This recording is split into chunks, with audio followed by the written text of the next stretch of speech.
Hi everybody, welcome to the Bible study. We continue the study about Samson's life. This is the third session. I entitled Samson Vengeance on the Philistines. All right, let's dive in. We are in Judges 15. So we are in chapter 15, verse 1 now. Later on, at the time of wheat harvest, Samson took a young goat and went to visit his wife. Even though his wife was given away to one of his companion, he went to visit his wife. So the time of wheat harvest, they have feasts, and they cut a goat, lamb, and they feast on it. And he said, "I'm going to my wife's room," but her father would not let him go in. So the ex-wife father, so is his father-in-law, would not let him go in.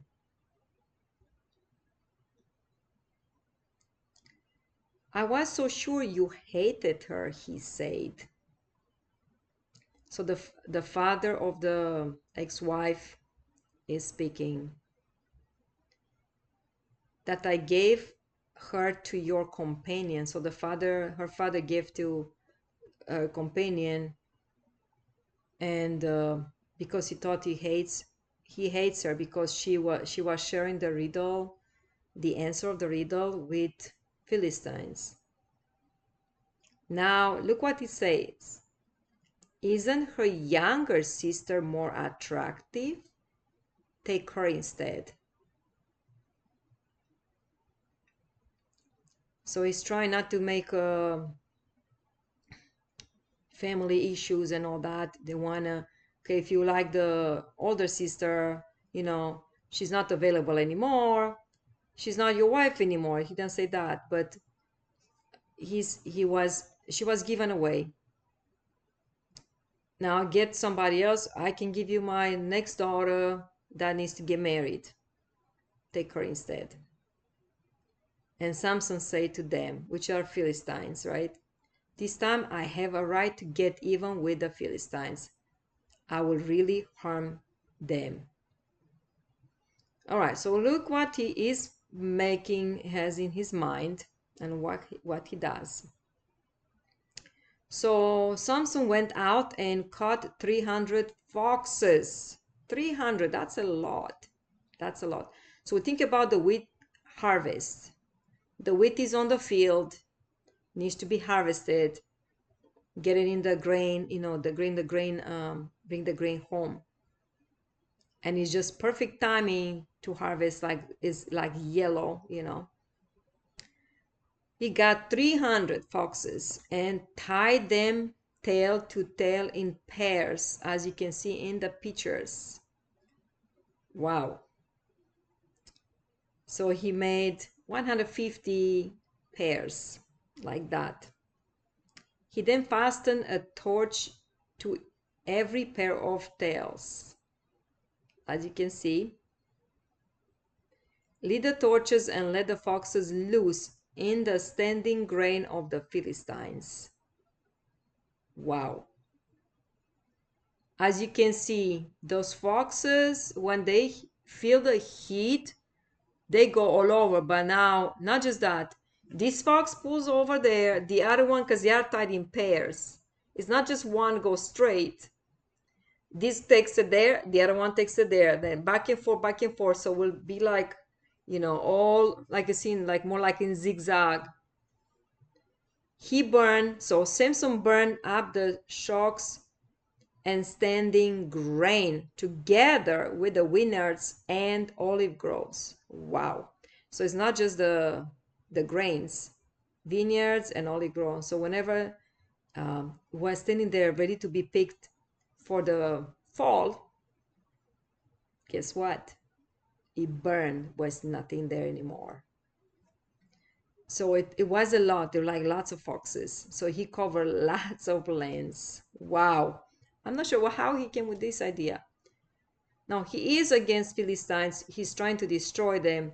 But this is more like a revenge against the Philistines, what they did to him. That they got his wife and gave it to somebody else, and he just had enough. I know we have to think when we go against the enemy. We have to think and what we are doing and what is the reason. It's not for our revenge. The revenge God in anything that people they did against God, but he's revenging himself. So let's see what's next. Verse 6. When the Philistines asked, "Who did this?" they were told, "Samson, the Timnite's son-in-law, because his wife was given to his companion." So the Philistines went up and burned her and her father to death. Wow. So when they heard that he did destroy all these lands with fire, with those foxes, as long as the fire was still burning in those torches, imagine how fast that wheat burns, when especially when it's all ripe. So they came after Samson's, I would say, ex-wife and her house and her parents, and burned them to death, burned her and their father's house to death. Wow. There were Philistines like them, but revenge on the Philistines, they're like cruel. They don't care. Samson said to them, "Since you've acted like this, I swear that I won't stop until I get my revenge on you." So now is another one, like revenge on of the revenge. He attacked them viciously and slaughtered many of them. Then he went down and stayed in a cave in the rock of Etam. So he started killing as many as he could, as many as Philistines he could, because what he did to his ex-wife and the family. So he says going to have revenge on them. All right, verse 9. The Philistines went up and camped in Judah, spreading out near Lehi. The people of Judah asked, "Why have you come to fight us?" "We have come to take Samson prisoner," they answered, "to do to him as he did to us." Imagine how much of the anger Philistines they have. They went to Judah.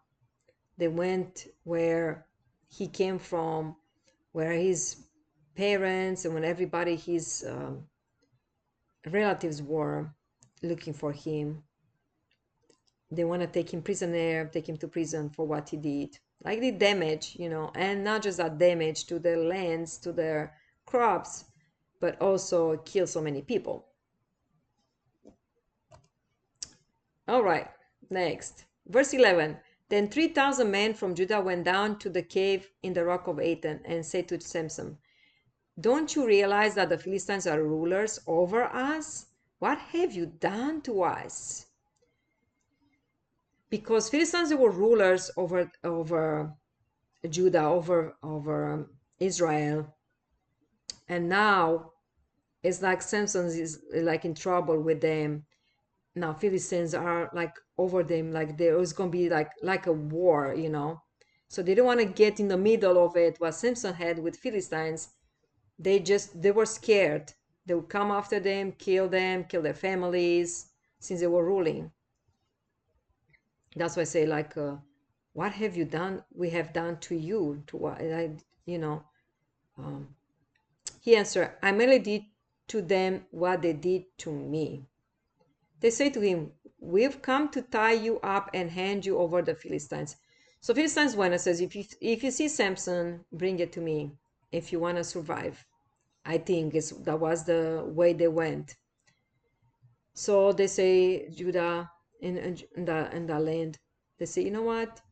You're going to find him and bring him to the Philistines. At least we save everybody else." Samson says, "Swear to me that you won't kill me yourselves." And they say, "Agree." So they tied him up, but remember that Samson has superpowers of strength.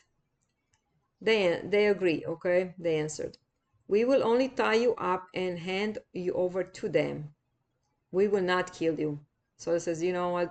We'll take you to the Philistines all tied up, and that they will not come back on our land over there to kill us, destroy us." And they think like, okay, they got what they wanted, we should go free with spare their lives.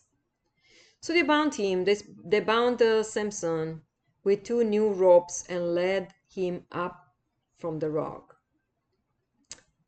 As he approached Lehi, the Philistines came towards him, shouting like, "Woo! Finally, woo! We got him! We got him! We got him!"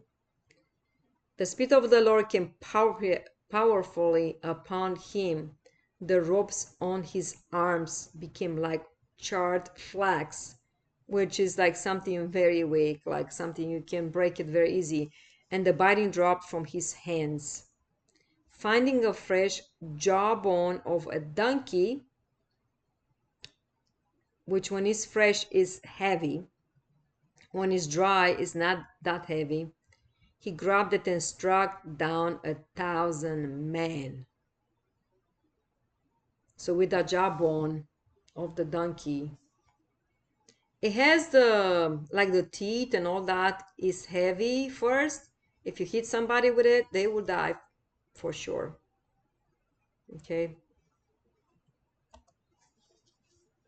It looks like just in that picture. Imagine those the top ones. Okay, you hear some like you get somebody like a blood is gushing out, they dead. A hit on the heads or anywhere. Then Samson said, "With the donkey's jawbone I have made donkeys of them. With the donkey's jawbone I have killed 1,000 men." He did kill about 1,000 men of Philistines. When he finished speaking, he threw away the jawbone, and the place was called Ramat Lehi. Because he was very thirsty, he cried out to the Lord. He knew that God was with him. He knew that came to kill the enemy. He did some kind of that the enemy came so hard on him because I says he had that he went away from God, marry somebody else. If he will stay with that, God will give him chances how to kill the enemy, strategies, not in revenge, in anger. So now he gets thirsty and he cries out to God, "You have given your servant this great victory. Must I now die of thirst and fall into the hands of the uncircumcised?" So he knew they were uncircumcised. He wanted to get in their hands. And look what God was with him regardless. And is with us. Just think about in your life, anytime in the past, you did something that was against God. You didn't listen, you went astray, you did something else that maybe you're not proud of it. And don't you think God still loves you? He does. God still loves you. And no matter what, if you ask for anything, He will still give you. Look what God did here. Then God opened up the hollow place in Lehi, and water came out of it. When Samson drank, his strength returned and he revived. So the spring was called En Hakor and is still there in Lehi. Wow. So Samson led Israel for 20 years in the days of the Philistines. So, because God, regardless of his failure or disobedient in this part, he will give him strength. He gave him the water, strength to revive him. Pretty much his mission was to kill the enemy. Okay. Wow. It is going to be continued, yes. So we'll see again revenge, anger, it builds up on Samson. And sometimes anger and will block some parts of the brain, will not even be able to think straight. He did kill lots of Philistines in his time, and it says like he led Israel in that time. And God never departed from him, even though he came back, even though he did other things that are not supposed to do. And God was still with him. And whenever he asked, he had. God gave it to him. All right, so this concludes this part of the story, but it's going to be continued. So I hope you enjoyed as much as I enjoyed. Till next time, I say goodbye. Goodbye now.